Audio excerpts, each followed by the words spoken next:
Piensa Prensa, comprometidos con la verdad y los derechos humanos, y hoy nos acompaña Juan Ignacio Latorre, senador electo en 2017 por el Pacto del Frente Amplio, Revolución Democrática, partido que preside desde junio de este año, y bueno, senador por la sexta circunscripción correspondiente ahí a la región de Valparaíso. Le agradecemos por su presencia aquí en Piensa Prensa.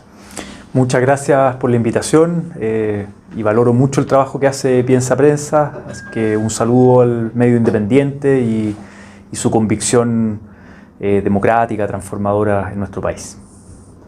Senador, estamos viviendo un proceso histórico que hace años de lucha esperábamos con ansia este proceso. ¿Cómo lo ha vivido usted desde el Congreso? Desde la Cámara Alta, como senador, ¿cómo ha visto todo este proceso que estamos viviendo hoy en día? Ciertamente es un proceso histórico. Primera vez en la historia de Chile que los pueblos de Chile se dan una nueva constitución democrática que es producto de una revuelta popular, de un estallido social, ¿no?, que ocurrió en octubre del 2019. Y la manera que tuvo Chile de encauzar, de alguna manera, de buscar una salida democrática a esa crisis social profunda, fue un proceso constituyente, ¿no? Fue un plebiscito de entrada democrático donde la gente, el pueblo, decidió de manera soberana. Recordemos siempre esto, la soberanía reside en el pueblo.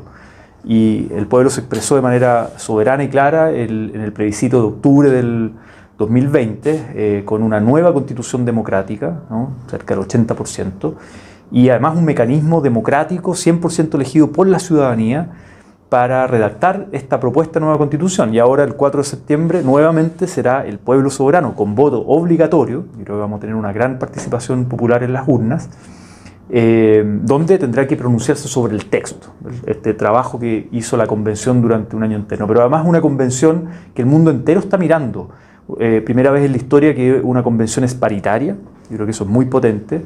Además en Chile con escaños reservados de pueblos indígenas. Eso sí, hay otras experiencias en el mundo donde los pueblos originarios han participado con voz y voto, pero en Chile no. Chile es primera vez que en 200 años de república los pueblos indígenas tienen derecho a expresar voz y voto en decisiones tan relevantes como son las normas jurídicas, las normas de una constitución.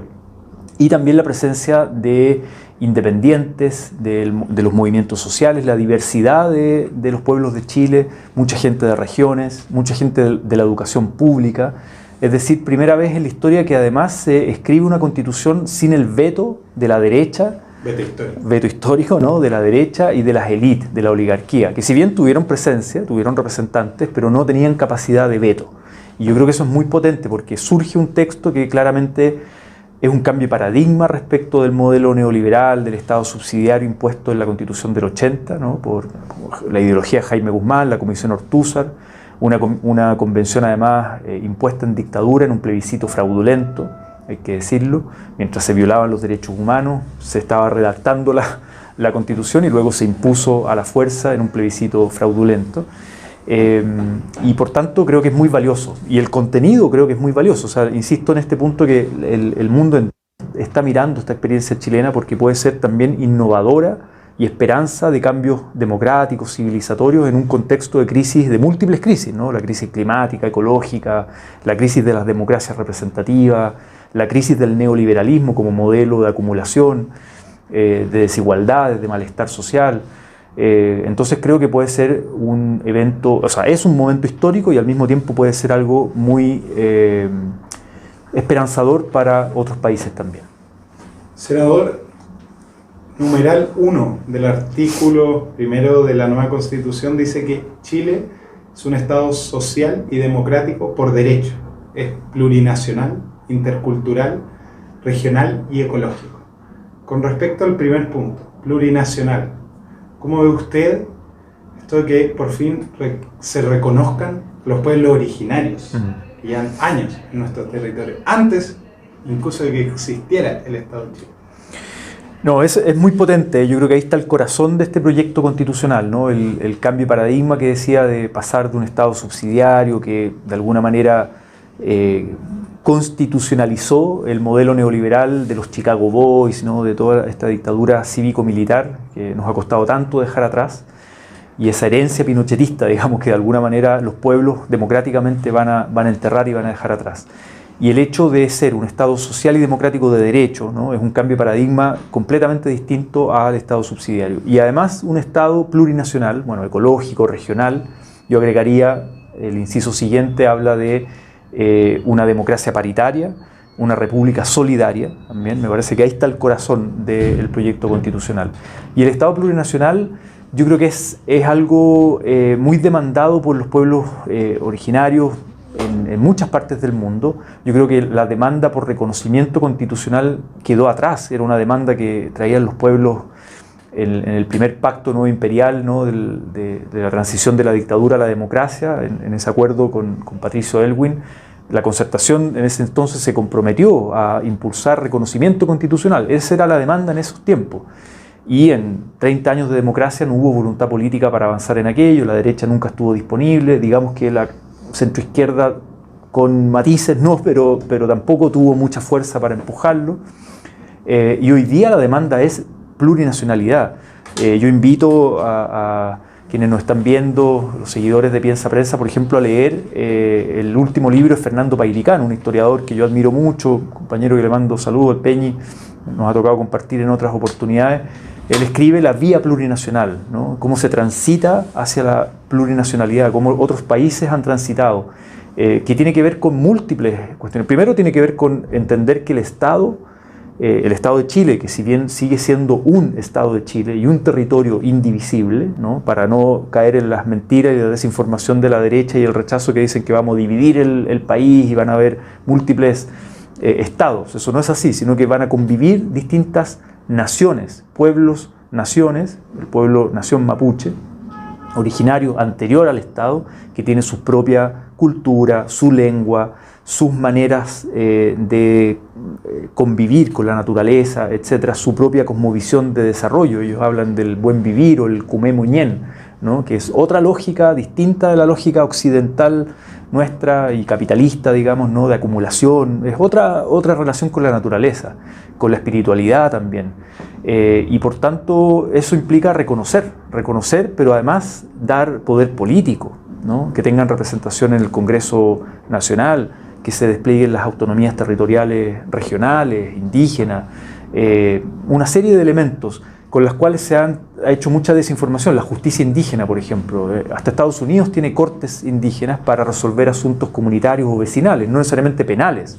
Igual va a seguir existiendo la Corte Suprema que va a ordenar todo el sistema de justicia, todo el poder judicial.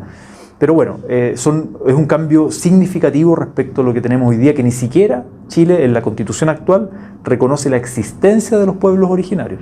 Hablo y pongo el acento en el pueblo nación mapuche, pero también podemos hablar del pueblo Rapa Nui, que administrativamente me toca representarlo como región de Valparaíso, pero no tiene nada que ver con, ¿no? Ellos son otro pueblo que se sienten completamente de una cultura distinta, pero polinésica, pero que son parte del Estado chileno, que sería un Estado plurinacional, ¿no? Pueblo aymara y así.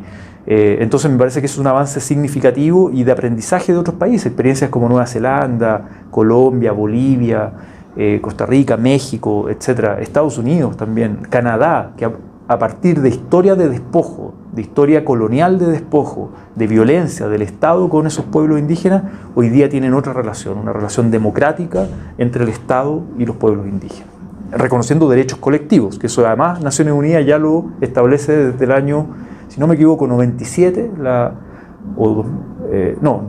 perdón, la Declaración de los Pueblos Indígenas, de los Derechos Colectivos, que Chile también firmó, y el convenio 169 de la OIT. O sea, son cosas que queden a nivel constitucional, es muy relevante.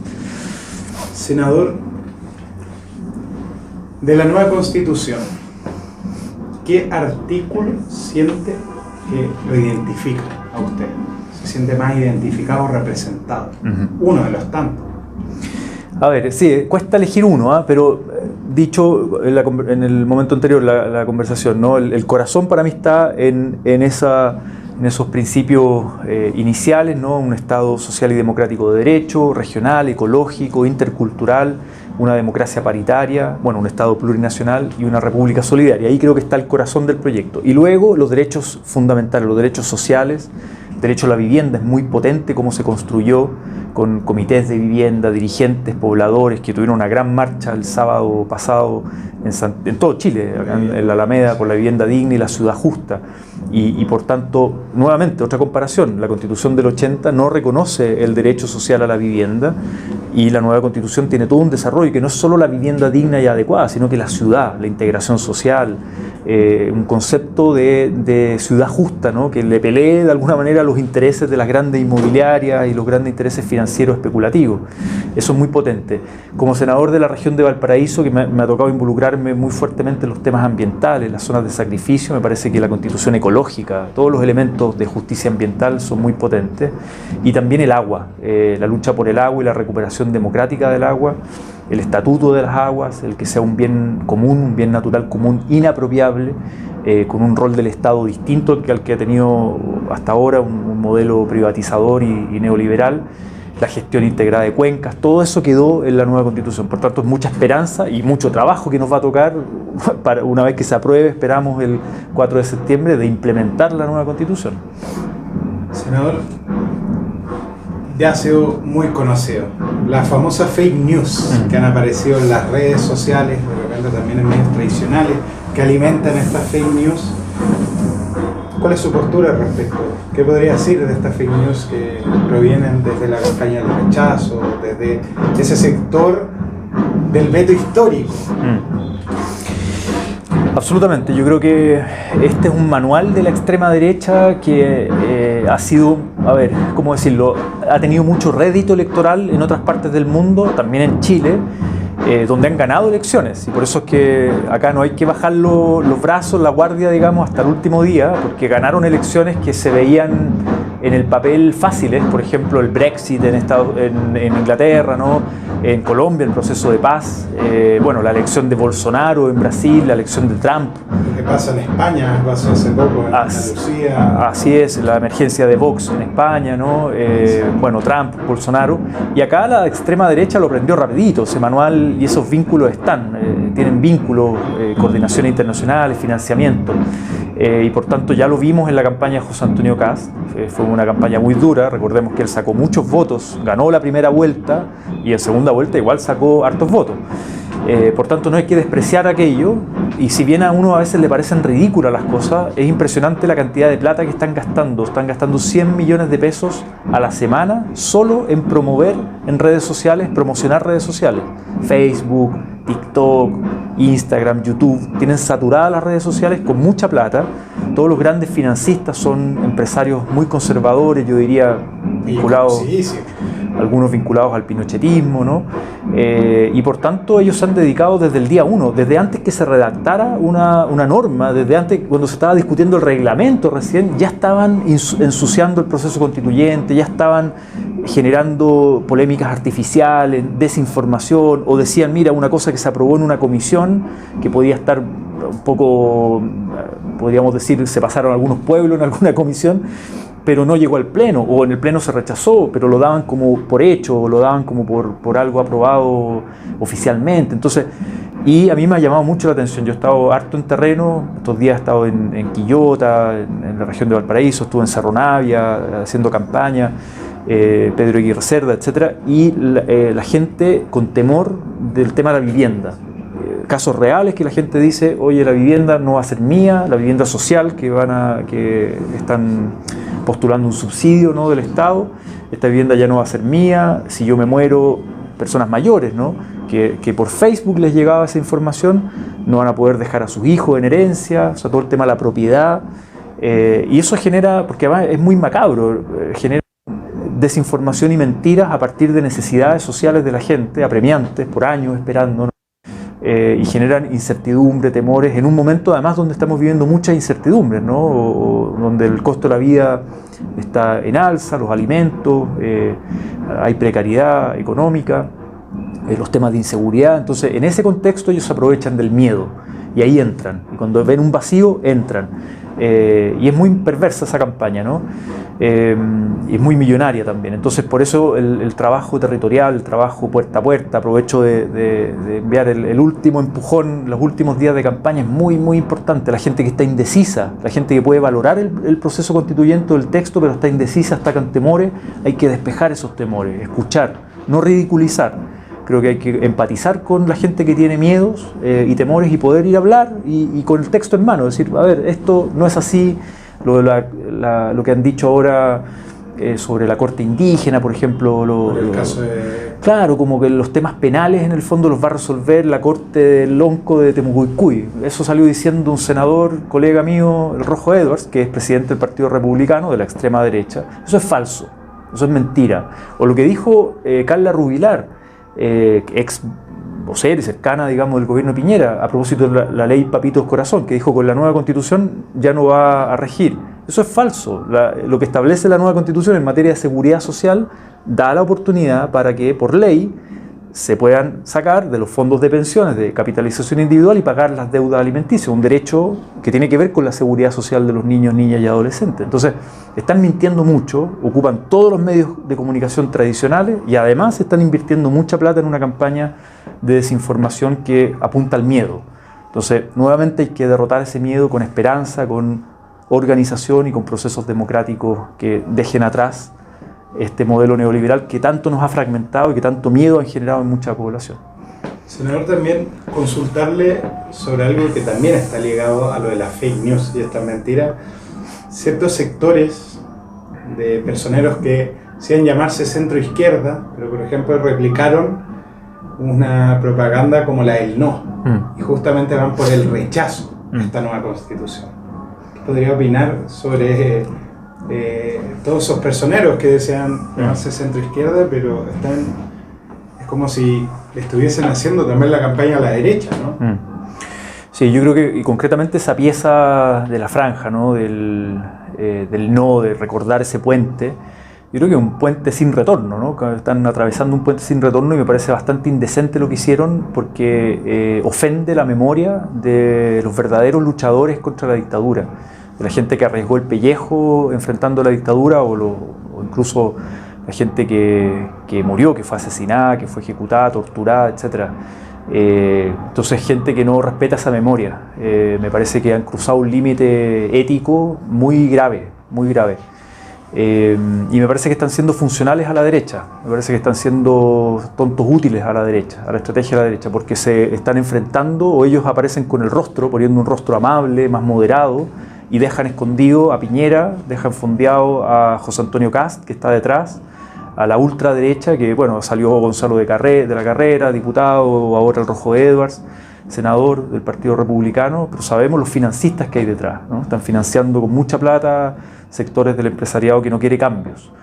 Y claro, la concertación, o ese sector de la concertación más conservador, probablemente, se vio también subrepresentado en la convención. Recordemos, Fuad Chaín era el único representante de la ADC, que hoy día, cuando hacía campaña para ir de constituyente, hablaba de plurinacionalidad y autonomía, y hoy día, y ahora lo niega. Felipe Arboe, del PPD, que después renunció al PPD, lo mismo, y van por el rechazo.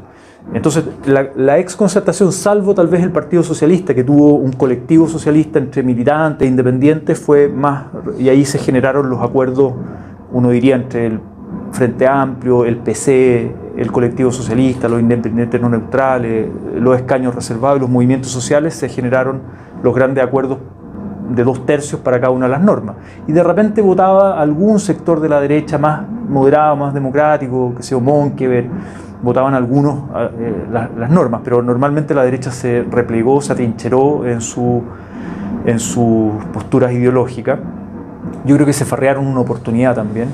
Y esto que están planteando hoy día, le dicen a la gente rechazar para hacer una nueva, lo que quieren en el fondo es hacer una nueva, un nuevo proceso controlado por ellos, ¿no? Controlado por la derecha, sectores de la exconcertación, de la élite, de los partidos tradicionales, donde el CERVEL además ha dicho que demoraría más o menos 4 meses en hacer una nueva elección por el padrón. 125 días. Exacto, y después tendríamos que estar casi un año en una nueva redacción. Entonces también juegan con el agotamiento de la gente y claro, como tienen plata, porque tienen financistas con la billetera abierta, pueden estar todo el año si quieren en campaña y en elecciones, ¿no? Pero yo creo que están apostando a eso, le están diciendo a la gente, rechacemos esta porque no nos gustó, porque quedamos fuera de juego, y hagamos una nueva porque vamos a controlar ahora el proceso y vamos a hacer algo mucho más moderado y conservador, digamos, ¿no? Y por eso es que el momento de hacer los cambios es ahora o nunca, diría yo, porque la voluntad real de estos sectores de hacer cambios, dejar atrás, cambios estructurales me refiero, dejar atrás la constitución de Pinochet y dejar atrás el modelo neoliberal, no lo hemos visto en 30 años de democracia, de esos sectores me refiero. Si usted tuviera que entregarle un mensaje a la ciudadanía, los indecisos también, que aún tienen ciertas dudas para votar este 4 de septiembre en el plebiscito, ¿qué les diría? Yo diría que participen de una elección que es histórica, tal vez, no sé cuándo, nuevamente en Chile tendríamos un plebiscito, que si no es por el estallido social y todo el dolor, todo el costo que significó para mucha gente, víctimas de trauma ocular, personas que fallecieron, producto de la acción de agentes del Estado, detenidos, torturados, los presos de la revuelta, tanto tiempo en prisión preventiva, etc.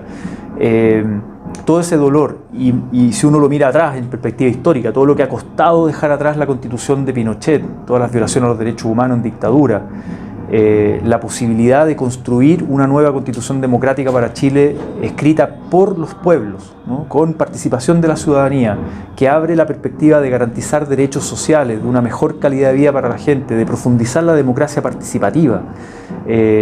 Yo creo que es la oportunidad que tenemos de concretar esos cambios. Obviamente la implementación va a ser gradual, no es de un día para otro. Hay artículos transitorios, va a haber un diálogo en el Congreso con leyes, etc. Y por tanto la gente que tiene temores o tiene miedo, tal vez confiar en que va a haber un proceso gradual de diálogo democrático para implementarla, pero que el tiempo de hacer los cambios ahora, no sigamos postergando una salida democrática a la crisis, vaya a votar y estos últimos días que quedan de campaña, aprovechar de informarse con el texto real, de conversar con sus vecinos, vecinas, familiares, y a quienes estamos convencidos por el apruebo, bueno, ir a buscar a aquellas personas que están indecisas para persuadirlas, ¿no? Sin imponer visiones, sino que persuadirlas a que el mejor camino para Chile es el apruebo. Agradecemos la presencia de Juan Ignacio Latorre, psicólogo, académico, político chileno, también activista. Le agradecemos mucho la instancia, estamos muy contentos en Piensa Prensa de contar con usted y que este 4 de septiembre se logren esos cambios que tanto anhelamos. Esto es Piensa Prensa, estamos comprometidos con la verdad y los derechos humanos. Muchas gracias.